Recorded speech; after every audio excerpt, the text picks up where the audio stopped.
আসসালামু আলাইকুম। Centre for Policy Dialogue CPD এর ৩০ বছর পূর্তিতে আমি অত্যন্ত আনন্দিত। সিপিডির একজন প্রতিষ্ঠাকালীন ট্রাস্টি হিসেবে আমি এ উপলক্ষে প্রতিষ্ঠানের সাথে যুক্ত সকলকে আন্তরিক অভিনন্দন জানাচ্ছি। আমি বিশেষভাবে অভিনন্দন জানাই সিপিডির প্রতিষ্ঠাতা আমার শিক্ষক অধ্যাপক রেহমান সোবহানকে, যিনি দেশের গুরুত্বপূর্ণ বিভিন্ন সময়ে তার ব্যতিক্রমী ভূমিকা রেখে চলেছেন। ৩০ বছরের এই দীর্ঘ যাত্রায় দেশে এবং দেশের বাইরে সিপিডি একটি স্বনামধন্য থিঙ্ক ট্যাঙ্ক হিসেবে পরিচিতি পেয়েছে।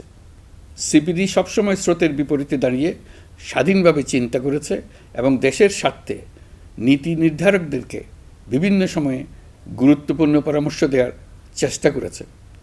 দেশের সাধারণ মানুষের সামগ্রিক অবস্থার পরিবর্তন এবং দারিদ্র্য দূরীকরণের জন্য যে চেষ্টা আমি সারা জীবন ধরে করেছি, সিপিডির কাজে সবসময় আমি তার প্রতিফলন দেখেছি। বিভিন্ন গোষ্ঠীর মধ্যে সংলাপের প্রয়োজনীয়তা উপলব্ধি করে সিপিডি বিভিন্ন সময়ে নিয়মিত নীতি সংলাপের আয়োজন করে, যার অনেকগুলোতে আমি নিজে ব্যক্তিগতভাবে উপস্থিত থেকেছি। তাদের নীতি বিশ্লেষণ ও গবেষণা কার্যক্রম দেশের সার্বিক চিন্তা কাঠামোয় ব্যাপক পরিবর্তন এনেছে। বিগত ৩০ বছর ধরে বিভিন্নমুখী কর্মকাণ্ডের মাধ্যমে দেশের মানুষের কাছে সিপিডি একটি নির্ভরযোগ্য এবং নির্ভীক প্রতিষ্ঠান হিসেবে নিজেদের অবস্থান তৈরি করতে পেরেছে। একটি গণতান্ত্রিক, ন্যায়ভিত্তিক ও জবাবদিহিমূলক সমাজ প্রতিষ্ঠায় সিপিডি সবসময় সচেষ্ট থেকেছে। সাম্প্রতিক ছাত্র জনতার গণ অভ্যুত্থানের মনন সৃষ্টিতে সিপিডির গবেষণা ও জনসচেতনামূলক কার্যক্রম অশেষ ভূমিকা রেখেছে। এই কারণে এই প্রতিষ্ঠানটি সবসময় আমার কাছে বিশেষ তাৎপর্য বহন করে।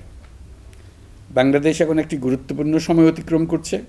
আমি আশা করি সিপিডি অতীতের মতোই বর্তমানে ও আগামীতে তার বুদ্ধিবৃত্তিক অবদান অব্যাহত রাখবে ও দেশ ও দেশবাসীর কল্যাণে অবদান রেখে যাবে।